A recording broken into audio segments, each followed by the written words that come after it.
Hi everyone! Naway ang di malirip ng kapayapaan ng Diyos ang mag-ingat sa puso at isip natin sa mga panahon ngayon sa pamamagitan ni Jesus Christ na ating Panginoon. Okay, ang pag-aaralan natin ngayon ay ang sinabi ng Panginoon sa Matthew chapter 24 verse 5. Sinabi ng Panginoon na sapagkat marami ang paririto sa kanyang pangalan at magsasabi na siya ang Mesaya at marami silang maililigaw. Ito ay babala ng Panginoon sa kanyang mga alagad.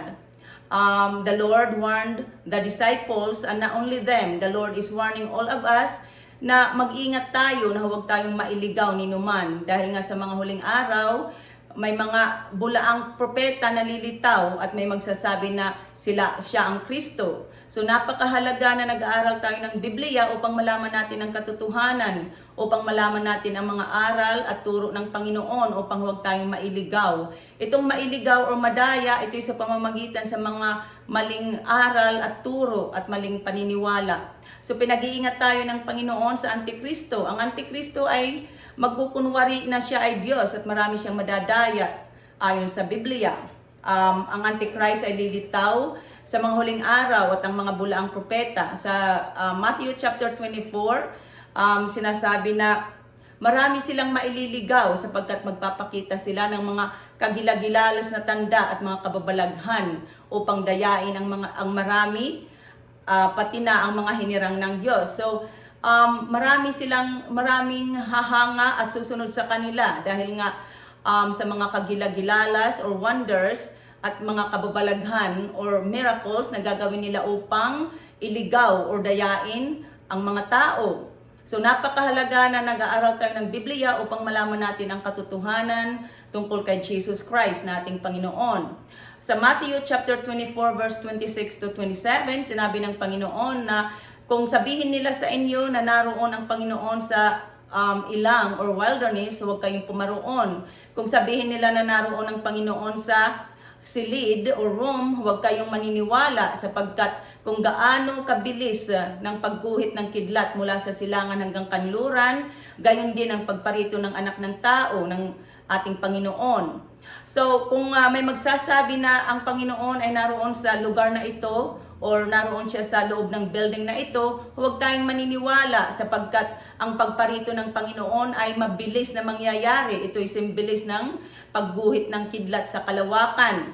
At ang Panginoon ay hindi naaapak sa lupa sa kanyang muling pagbabalik, kundi makikita natin siya na nasa alapaap tulad ng sinabi ng dalawang anghel sa mga alagad na itong si Jesus ay muling magbabalik, na itong si Jesus na umakyat sa langit ay muling magbabalik tulad ng nakita ninyong pag-akyat niya sa langit.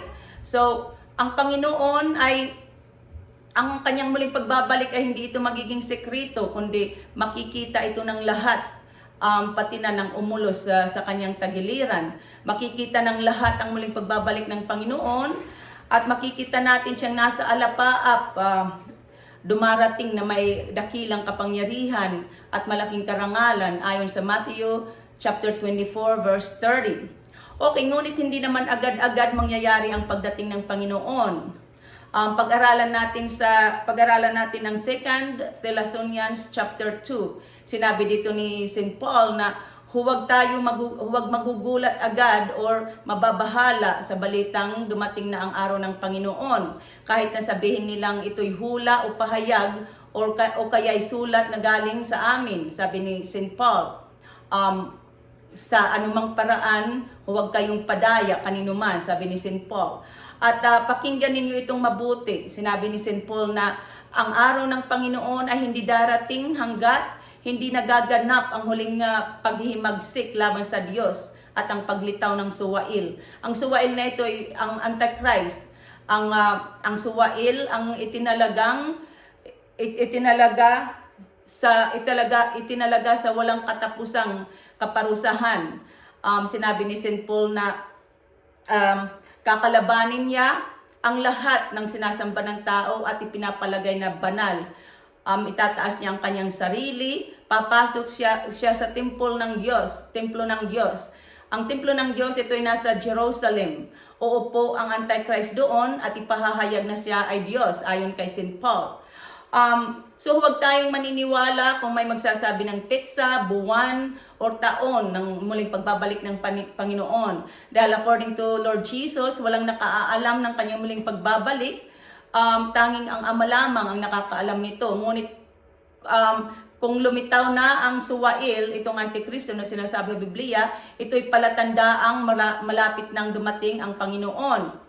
Ang suwail or Antikristo ay pahihintulutan ng Diyos na maghari sa mundo ng 42 buwan. Ito equals sa 3.5 years. Ayon sa Revelation chapter 13 verse 5.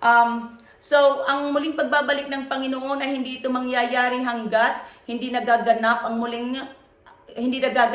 huling paghihimagsik laban sa Diyos na pangungunahan ng suwail. Ngunit tayong mga umaasa at naghihintay sa Panginoon ay huwag tayong mabagabag. Magbantay tayo at laging maging handa tulad ng tagubilin sa atin ng Panginoon. Hindi natin alam kung anong generation ang muling pagbabalik ng Panginoon. So maganda na mabuti na yung palagi tayong handa. Sinabi ng Panginoon sa Lucas 21 verse 28 na kapag nagsimula ng mangyari ang mga bagay na ito, magalak kayo sapagkat malapit na ang pagliligtas sa inyo.